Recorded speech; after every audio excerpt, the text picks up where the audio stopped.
So, Neil, thanks so much for being with us. I know you've read the book because you call it dazzling in a column actually you wrote for Bloomberg here.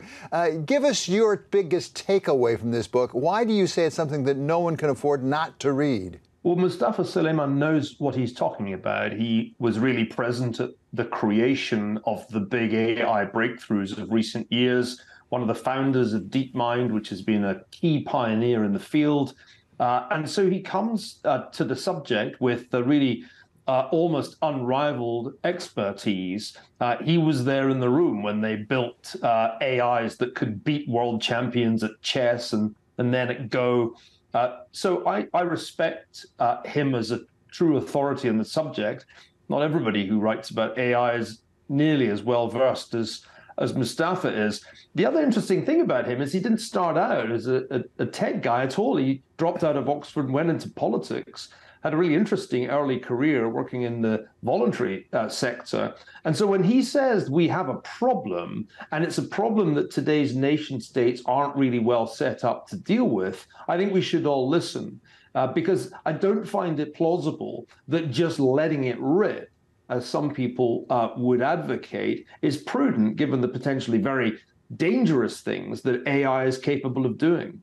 Yeah, as you say, Neil, he really sets out wonderful things and dangerous things at the same time. You were an historian, of course, and one of the things that Mr. Suleyman talks about is the need for what he calls containment. And he admits that that sort of sounds like George Kennan's proposal for dealing with the Soviet Union. As you look back in history, are there analogies? They're always rough, they're always imperfect, but have there been times when we could get our arms around some potentially dangerous new technology and really control it? Well, you see, the interesting thing about the book is that it has lots of interesting historical analogies. I mean, the wilder enthusiasts for AI will tell you that it's some combination of fire, the wheel, electrification, and nuclear weapons. What Mustafa zeroes in on is the analogy with the Cold War. And I was tempted to suggest he might turn out to be the Robert Oppenheimer of AI, because he observes that there were problems posed when nuclear fission was developed. It had both a destructive use, atomic bombs, and a potentially very productive use as a source of energy. And he shows how some of the challenges of regulating this new technology suggest ways in which we might proceed today. For example, he suggests that there should be arms control talks on AI between the United States and China, which are the only two superpowers really developing AI on a massive scale. Certainly, Neil, we get a sense from the book that it is a difficult thing to achieve at all.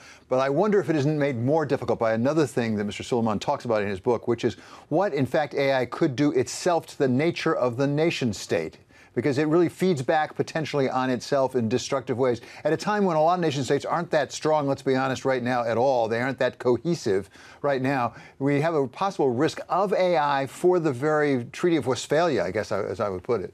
This is a really well-argued, very knowledgeable account of the costs and benefits of the strengths and the dangers of the AI revolution. And that's why it's, for me, the must-read book on this topic. And I'm really glad I got a chance to review it, because I think it needs to be read not just by interested viewers, but policymakers need to read this book, because they have got to move fast before there are AI-designed bioweapons that have the capacity to make the COVID-19 pandemic look like a rounding error in mortality statistics. Neil, finally, given how fiendishly complex this is, as you say, how fast it is coming, and the potential wide-ranging, almost ubiquitous effects for good and not for good, if you were going to paint a scenario where actually this comes out okay, what is the path forward?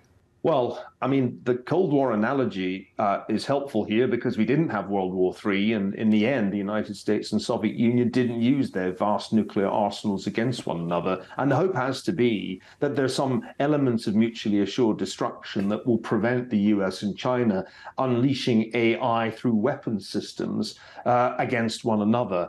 I think the difficulty with this Genie is that it's out of the bottle and now in so many hands. The thing about the Cold War was that there really weren't that many nuclear powers. Nuclear non-proliferation really worked. The thing that worries me about AI is that it is spreading rapidly, not only amongst states, but amongst non-state actors, including criminals. And one of my, profound beliefs is that with any technological innovation, the first people who show up are the geeks themselves, and the people who show up next are the criminals and bad actors. And somewhere bringing up the rear are the people in governments who are supposed to regulate this kind of thing. I'm afraid we're entering the danger zone where bad actors are going to take advantage of things like deep fakes, and it's going to take the states much too long to catch up. I'll give you just one example before we run out of time. Think what AI can do to the 2024 election. I mean, if you thought social media made 2016 kind of crazy, I think you ain't seen nothing yet.